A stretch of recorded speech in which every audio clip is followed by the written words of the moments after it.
ఈరోజు ఇజ్రాయెల్ ముందు పెట్టుకొని అమెరికా ఉగ్రవాదులు సామ్రాజ్యవాదులు పాకిస్తాన్ పైన చాలా కాలం నుంచే రాక్షసమైనటువంటి దాడులు కొనసాగుతూ ఉన్నాయి. దాంతో పాటు ఇరాన్ మీద అత్యంత ప్రమాదకరమైనటువంటి యుద్ధోత్పాద దాడులు కొనసాగుతున్నాయి.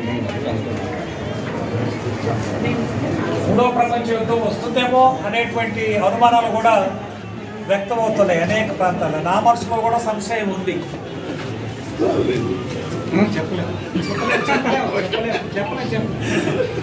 ఎందుకంటే లేని మహానుభావుడు మహాశయుడు చెప్పినట్టు సామ్రాజ్యవాదం ఉన్నంత కాలం యుద్ధాలు వస్తూనే ఉంటాయి. ఇది ప్రాంతీయ ఉద్యమాల లేకపోతే ప్రపంచ యుద్ధాల, ప్రాంతీయ యుద్ధాల, ప్రపంచ యుద్ధాల అనేది వాళ్ళ కండిషన్స్ బట్టి ఆధారపడి ఉంటుంది. కానీ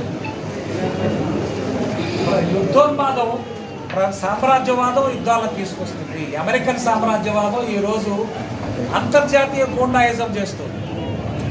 ఒక దేశ అధ్యక్షుడిని ఇంతకుముందు గతంలో ఇరాక్ గురించి మీకు తెలుసు, సద్దాం హుస్సేన్ ఏ విధంగా విచారించి అత్యంత బహిరంగంగా నగ్నంగా ప్రపంచ ప్రజలందరి ముందు ఉరిదీస్తుందో మీ అందరికీ తెలుసు.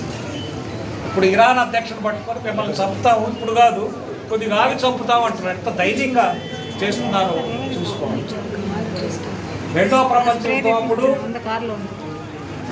సోవియట్ యూనియన్ ఉండేది. కామ్రేడ్ స్టాలిన్ జీవించి ఉన్నారు. హిట్లర్ గ్యాంగిస్టరిజానికి, హిట్లర్ యొక్క యుద్ధోన్మాదానికి అడ్డుకట్ట వేసినటువంటి సోషలిజం, అటువంటి ఎర్ర సైన్యం, అటువంటి మహోన్నత నాయకుడు కామ్రేడ్ స్టాలిన్ అప్పుడు ఉనికిలో ఉండటం జరిగింది. దాని ద్వారా ఆ ఫ్యాసిస్టు హిట్లర్, ముస్సోలిని, తోజో అప్పుడు ఫ్యాసిజాన్ని సైనికంగా ఓడించడం జరిగింది. ఫ్యాసిజం పూర్తిగా ఓడిపోవాలి, సైనికంగా అది యుద్ధంలో ఓడించడం జరిగింది ఆ రోజుల్లో.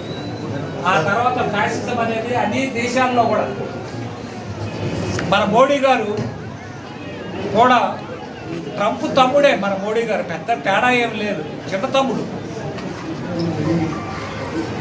అందుకనే ఆయన అమెరికాను కానీ ఇజ్రాయెల్ని కానీ యుద్ధంలో చనిపోయినటువంటి వాళ్ళకి కానీ సానుభూతిని, సంతాపాన్ని, యుద్ధాన్ని ఖండించడం అనేది ఆయన చేయడం. ఎందుకంటే ఆయన స్వయంగా సామ్రాజ్యవాది, చిన్న తమ్ముడు. పెద్ద సామ్రాజ్యవాదికి చిన్న తమ్ముడు. ముద్దులో మరి గడ్డ ఉంది కదా, అడ్డ ఉంది, కొద్దిగా కష్టమైంది. కాబట్టి ఈ సామ్రాజ్యవాదులు,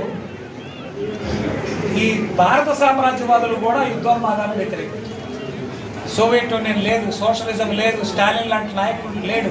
నాకు అనిపిస్తుంది ఒక్కోసారి స్టాలిన్ లాంటి నాయకుడు, ఒక సోవియట్ యూనియన్ లాంటి ఒక సోషలిస్ట్ దేశం ఉన్నట్లయితే ఇన్ని వేల మంది చిన్నపిల్లలు, 15,000 నుంచి 20,000 మంది చిన్నపిల్లలు గాజాలో, పాలస్తీనాల్లో అత్యంత రాక్షసంగా చంపినటువంటి సంఘటన జరిగి ఉండేదేనా?